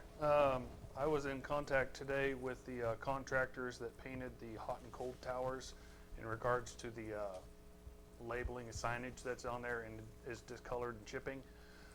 They sent a representative out today, and they went up and pulled samples from that chipping and are taking it back to lab for analysis. They're fully aware that something went wrong with the painting of that, and they are projecting sometime in February or March, weather depending, to get back up there and correct that. I didn't even know that the paint was chipping up there. It's, if you look close at the signage on the hot and cold, it's like it's overlapping and it doesn't line up correctly. Yes, yes. Oh. So whatever went wrong on the application of that paint, they are aware and are going to be fixing that. So like if you're driving from the north, driving south, Okay. coming from the Airport Authority on 281 Highway, then you can see it. Okay. Wow. Because we just did that like a year ago. That's Yes. yeah. It's disappointing. Viking is the company that did it. They are a very reputable Yeah. company. No. I mean, things It's- happen. It's surprising. Yeah. Yes. Plus, I would add, I noticed it was just after a year that paint was chipping on the lettering, and I had sent a communication to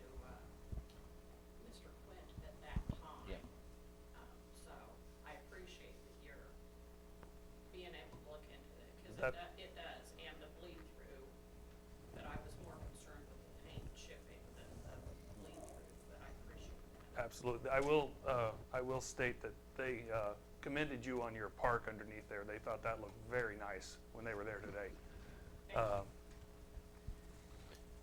Next week, myself and Nick Lawfer, the foreman from the street department, will be traveling to Garden City to see Finney County's new asphalt recycler, which is a milling machine, or is a machine that recycles the millings with a emulsion to produce a hot mix asphalt as opposed to a cold mix asphalt that we're currently using, which gives us a much longer life in our patch repair, which we can use for both potholes and the thermal cracking in the streets, which will go down before we go to a sand seal application that we're going to start revitalizing throughout the city to get the streets back in shape. And that's just to observe them learning how to use their equipment to see if it's something we can apply to our own fleet. And lastly, we have started a cross-training program through the departments, and I currently have a water operator at wastewater and a wastewater operator at water department for the next month. Just to cross-train so that the two departments can work a little closer together when needed. Sounds good. Okay, perfect. Any other questions for Jeff? Okay, thank you, sir. All right, building inspector, Mr. Walker. Thank you, Mayor. Sent out a couple of nuisance property deals to a couple of residents here in town. Visited with a few of them on the phone about just continuing making contact with them. Went over some building prints for a business here in town. Visited with some properties with the Planning and Zoning Committee over the sheriff's cell. Did some concrete inspections for curb and sidewalk. Went to leadership training Wednesday in Kingman, so really enjoyed that. That was, I did. I like that. That's pretty good stuff. I mean, it motivates you to stay positive. And that's sometimes that's what everybody needs.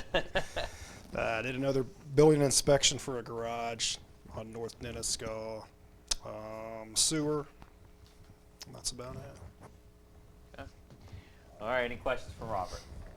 So in our information, it talked about it had to be, the structure had to be unsafe, not unsightly. Yeah. Something to that effect. So if it is unsightly, do we have any remedy in that situation? Yeah, we have other provisions of the code.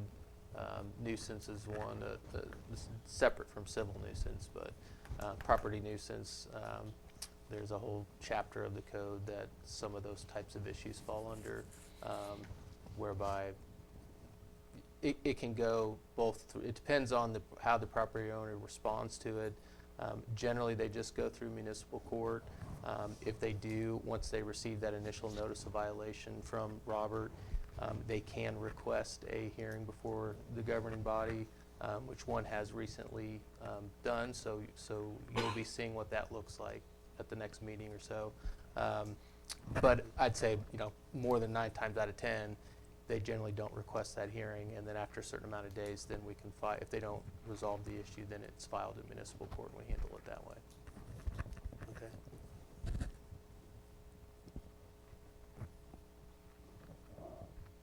Okay. I didn't know if you had any. I didn't know if you had any other questions. Sorry. So, any other things for Robert?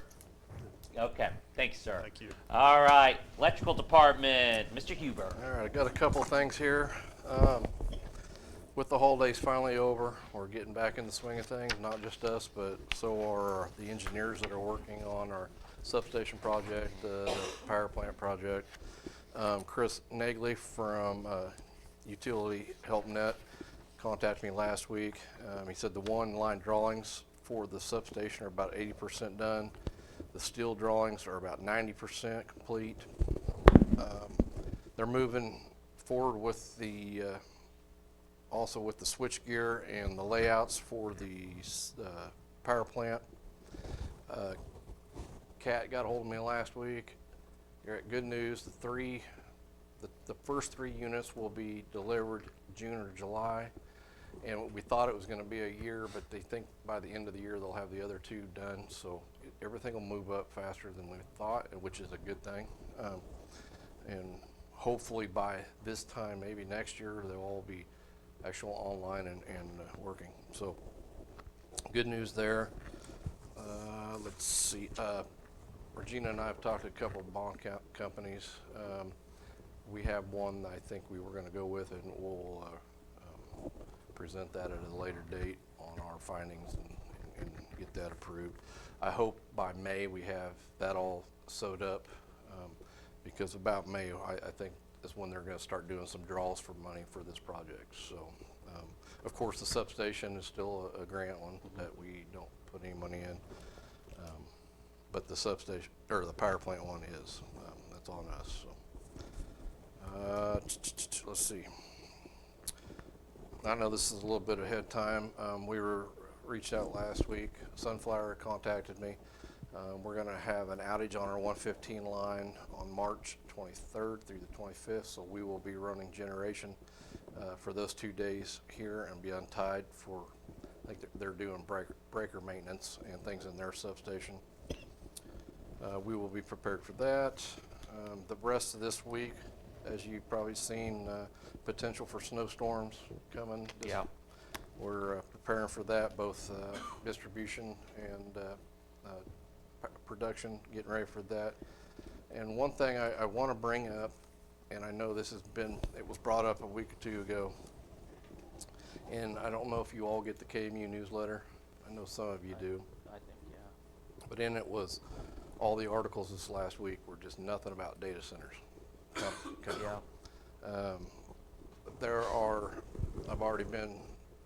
Somebody's reached out and said, hey, this is the potential. In reality, it's not. The loads for data centers here are so high that other companies, and if you read those articles, and it wasn't just mine, it's everywhere, but their loads are looking at 200 to 1,500 megawatts. And give you a perspective, I mean, we max at 23 in the summer. So there would be some serious upgrade that would have to happen, not just here, but in our transmission part of it with Sunflower, Southern Pioneer, and it would have to go clear to the federal part of it, FERC. I don't foresee us ever getting involved in any of that, just because of the loads. Okay. Maybe at bigger energy centers, that will happen, but it won't happen here. So the one they're building or they're trying to do in Barber County is? If they're closer to a transmission line, I could see that happening. Okay. But to go through us to get to it is kind of ridiculous. So it would be something that they would have to fork out every bit of the funds for us to do that for them. So, and it's not just us. Like I said, it'd be transmission and everything else, FERC. But I wanted to bring that up in case you guys ever get hit up about these data centers. And I know it looks good because that's a lot of load. You know, we could sell power to that, but there's a lot more than just selling power. So yeah. We want to take care of our customers that we have here first. So other than that, it's just usual stuff. So preparing for this spring and this summer. So I think this last year we did a lot of planning.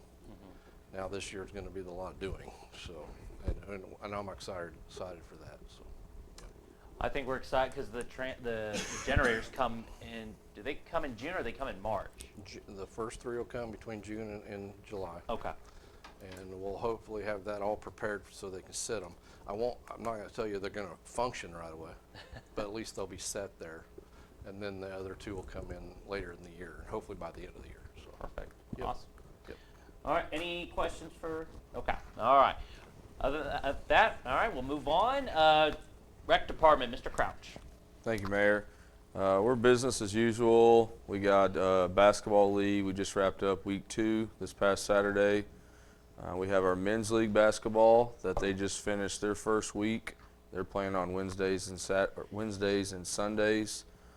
We just started our co-ed adult volleyball league. It started last night, was week 1. We also started Little Dribblers last night. So we've got 4 different activities going on right now between youth basketball, men's basketball, co-ed volleyball, and little dribblers. So it's kind of busy right now. We are about to go live with our Civic Plus. It's our rec software program. We've been working on this and training for the last probably 4 to 6 months. That we go through a weekly training with them. Everything's done. We're ready to put that online. Mike's kind of in the process of getting all the domains and everything switched over to where we can have an all-in-one sign-up online situation. We think it's going to work out really well for us. Also, still going on with those point meetings every other Wednesday where the entire design team gets together. The permits, all the different permits are supposed to be submitted this week for all the different agencies that need those permits. Those take 6 to 8 weeks to come back, and then hopefully the engineers, we can get the floor plan done.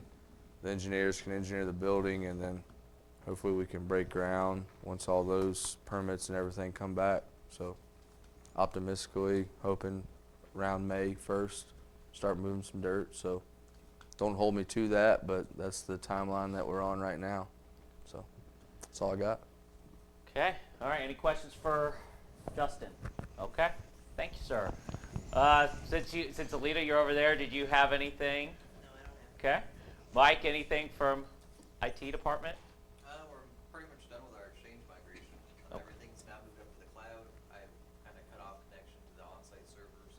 We're looking to do decommission on the on-site server beginning of next month. So Okay. everything has been running fine off the cloud. We did the payroll and everything through the cloud. Perfect. Awesome. Okay. Thank you, guys. Do you have any questions for them, by the way? Okay. Thanks. All right.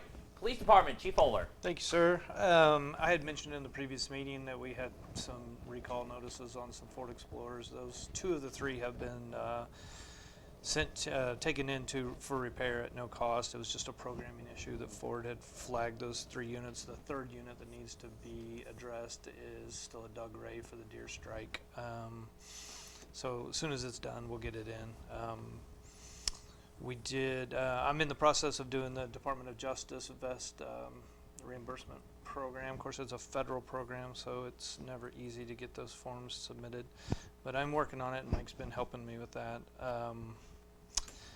Tara and I had conversation this morning about getting the year-end opioid crisis settlement paperwork filed for the end of the year. I think we have till the 13th of February to get that completed. So we'll get that submitted. The only other thing, I did have a couple parents and USD 382 staff want to acknowledge Officer Warman and Sergeant Gimple for their new DARE program and how it was positive, and everybody seems to be receiving that program well. And other than that, not a whole lot. Only thing I have for you, Chief, is just a comment from a citizen. It's Misty Beck. She just wanted to let you guys know how much she appreciates the police department and all they did on trying to find Austin and everything. And she knows how much you guys never gave up, and so, but she just says she appreciates all the hard work your guys did to try and find him. Appreciate that. Any other questions for Chief? Okay. Thank you, sir. Yep. All right, Fire Department, Chief Hoffman. Thank you, Your Honor. About the only thing I've got is engine 1. We do have it up and ready to go. We've got everything outfitted. We will be moving over our equipment from the old engine 2 to engine 1, so it will be ready where I'd like to put it in service. We were going to do the ceremony, push-in ceremony this weekend for the 24th, but due to the weather concerns, I think we're going to push that off till the Sunday the 1st. Looking at like 2 o'clock if that weather permitting. We'll see how that goes. So. Awesome. You said 2 o'clock? 2 o'clock, Sunday, February 1st. Okay, perfect. Yeah, kind of a tradition for the push-in ceremony for the new trucks. So. No. Awesome. So, all right. Any other questions for Chief? Okay. Perfect. Thank you, sir. All right, City Attorney, Mr. Smith. Thank you, Mayor. Some of the things I'm going to talk about are kind of piggybacking off of what Regina mentioned. The NRP subcommittee, we've had multiple meetings now. Those meetings were several hours long.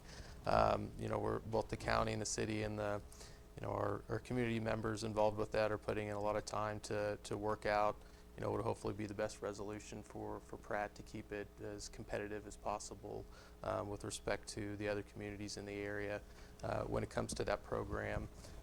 We kind of have some different, kind of a multi-factor approach. One was mentioned where, hopefully we can just get the law changed so that it's applied fairly. There's some other things we're going to try to kind of in conjunction with that, but I was very happy with how the meetings have went. I mean, they got emotional at times, but it's just very impressive though how much the community here cares about the city of Pratt, and that was kind of one of the biggest takeaways I've taken from those meetings. The Planning Commission, I was at that meeting as well.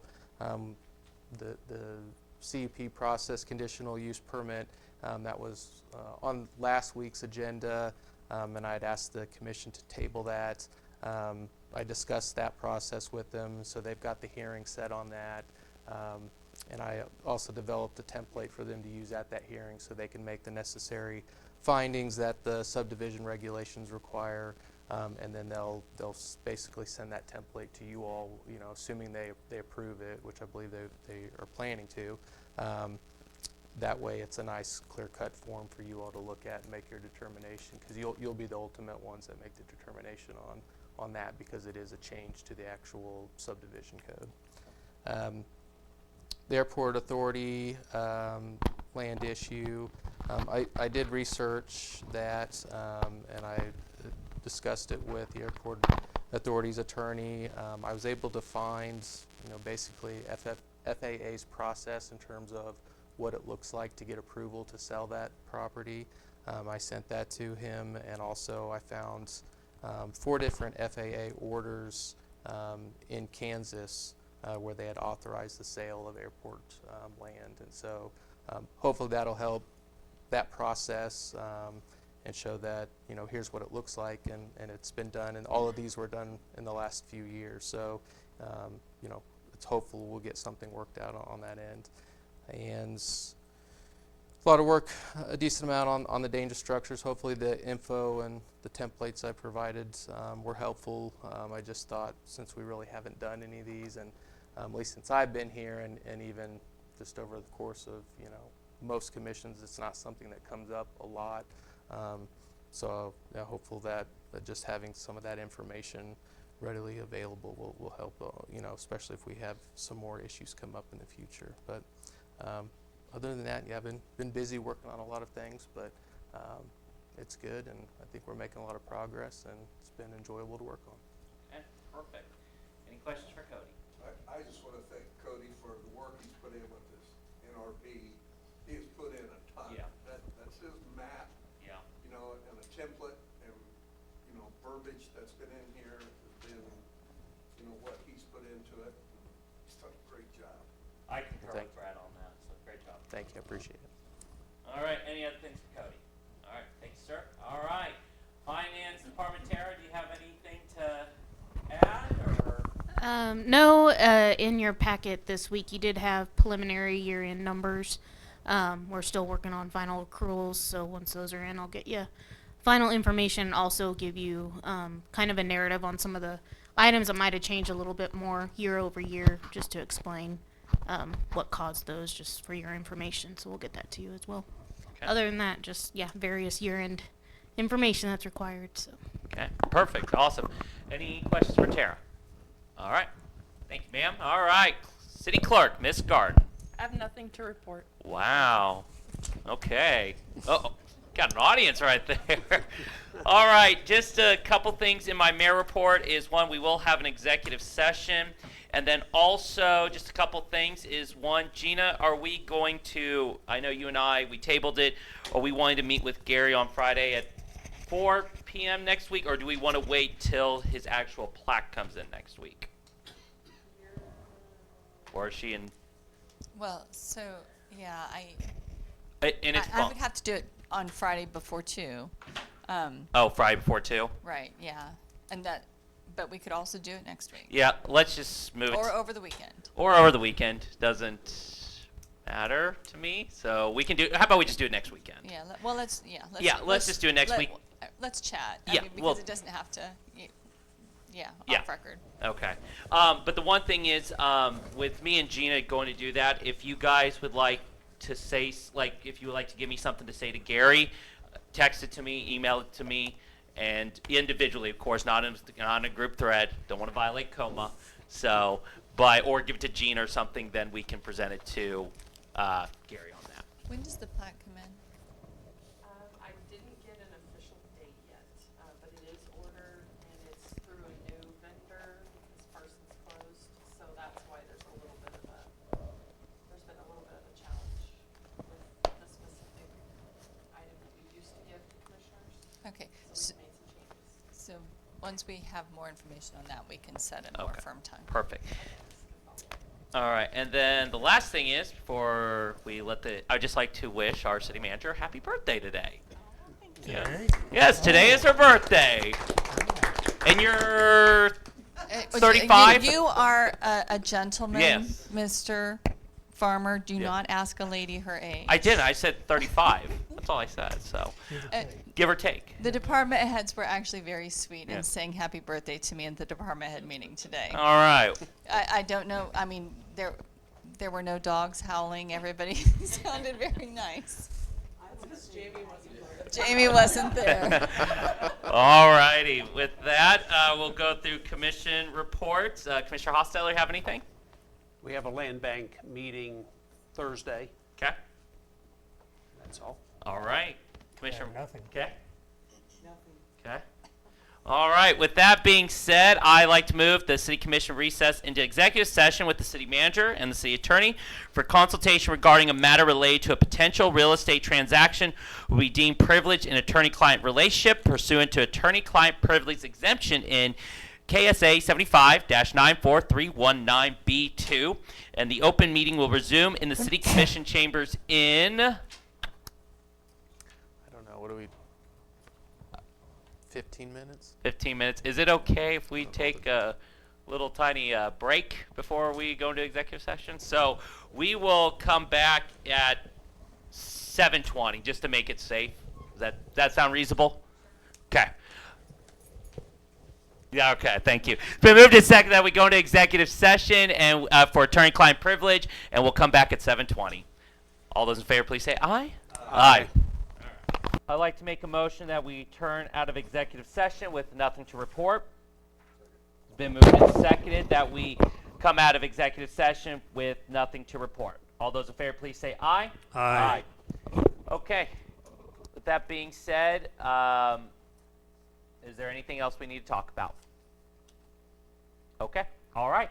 With that being said, we'll have a little bit of a break here, and we'll see you guys on Monday, February the 2nd. So with that, I'd like to make a motion that we adjourn for this evening. It's been moved and seconded that we adjourn for this evening. All those in favor, please say aye. Aye.